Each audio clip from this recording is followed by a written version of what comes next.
Hello, I'm Executive Chef Joseph Schutzer. Welcome to our kitchen. Today, I'd like to share with you my recipe and procedure for preparing paella. There are several different variations of paella. Most often is the Valencia, as where the dish is said to come from. That one has loaded with saffron, white beans, rabbit, and chicken. There are also variations where they're mixing the meats and the seafoods, or seafood only. There's even one where they're using squid ink instead of saffron. Arroz negra or paella negra. Today we will be making one that's a little bit a mixto. It's going to have a little bit of the beef chicken and then some seafood with it. Join me now as I show you how I prepare this amazing dish. Well, to begin, I have my paella pan over medium-high heat, and we're going to add our oil. You're going to want to be a little bit generous with this. I will go ahead and give it a little turn. Make sure the oil's covering the entire surface of the pan. Now, let's go ahead and add our chicken.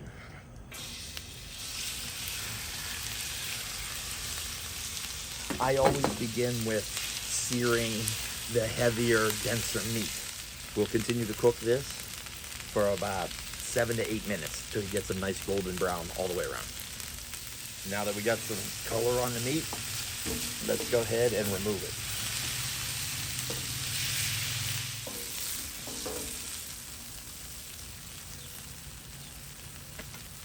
So now that we have that removed, let's go ahead and add our onions.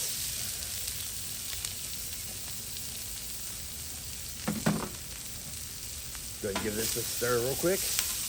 Now that the onion is gone, let's go ahead and add our peppers. I'm using Piquillo pepper because I'm trying to battle the elements here. We might get some rain, so I'm trying to go a little quicker with it. Feel free to use a raw, fresh red bell pepper. Now I'll add our garlic. Let's go ahead and stir this, and let's go and continue to cook for about 5 minutes or so. At this time, I'm going to add some tomato puree. Feel free to use fresh tomato, small dice. So now we're going to cook this for about 10 minutes. Let all these flavors develop. Well, now that my sofrito is cooked for 10 minutes, I will spread this out a little bit. So we'll be using bomba rice, which is the preferred rice for making paella. It is a short grain rice. You could use calaspara.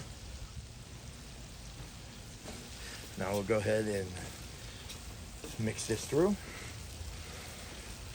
Now I like to spread it out a little bit, nice and even.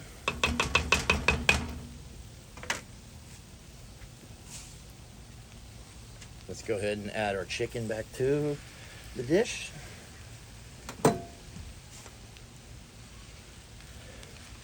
And this I will mix through evenly. Now that we have everything mixed through, if you notice darker colored stuff, little small pieces there, I didn't have any rabbit, but I did have a couple quail in the freezer, so I pulled out that to add to the dish. Now we go ahead and pour our stock.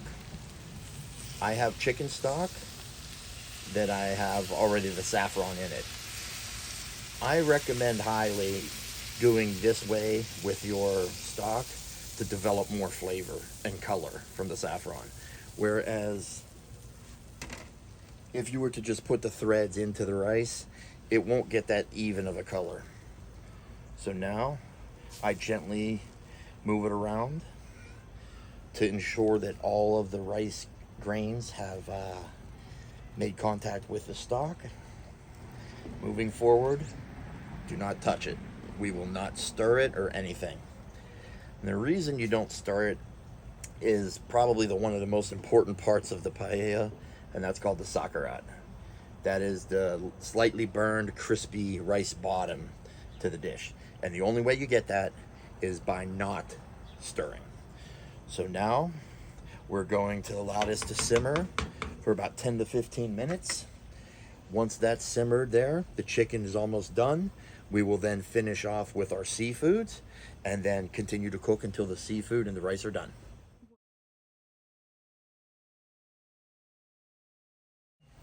Let's go ahead and add our seafood. Lobster, shrimp, scallop, clams, mussels, anything really you could put into here.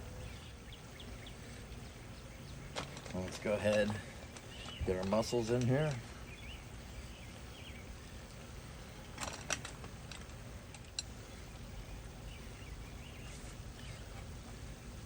And let's add pickle there. Why are you still recording? So now our shrimp is cooked, and you can smell the slight burning of the sauerkraut. So you can see it starting at the edges a little bit, and that's how you know. And I will push a little bit from the sides. It's sticking a little bit at the bottom, looking really good. So now, if you see that I have some little neck clams on here now, that unfortunately the ones that I purchased, they did not have fresh ones. They had pre-cooked frozen. So in order to keep them from overcooking, I waited till the last minute to get them hot. Let us garnish, lemon wedges.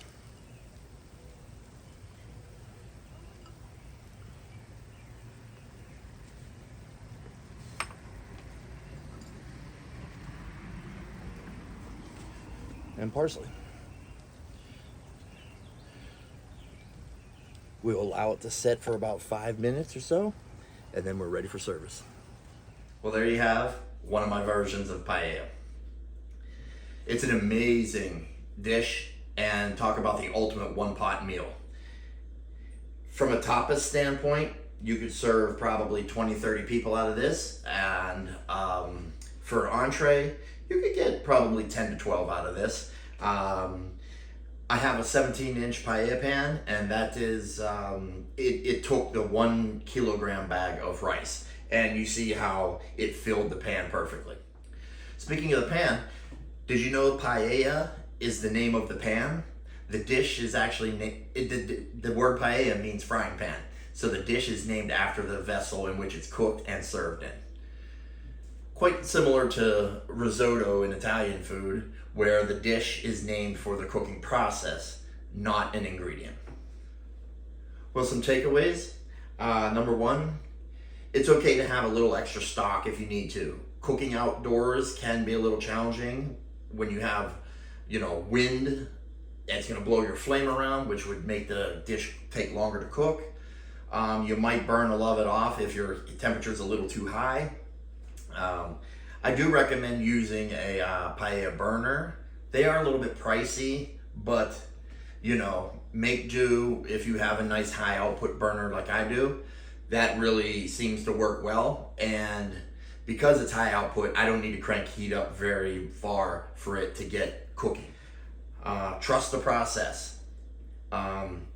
It definitely is a process, and following those processes to the letter will differentiate just some seafood rice versus a really good paella. The sofrito is optional. I like to put it in there because I just think it adds a little more flavor, and then also a little more richness to the rice. Well, thank you for joining.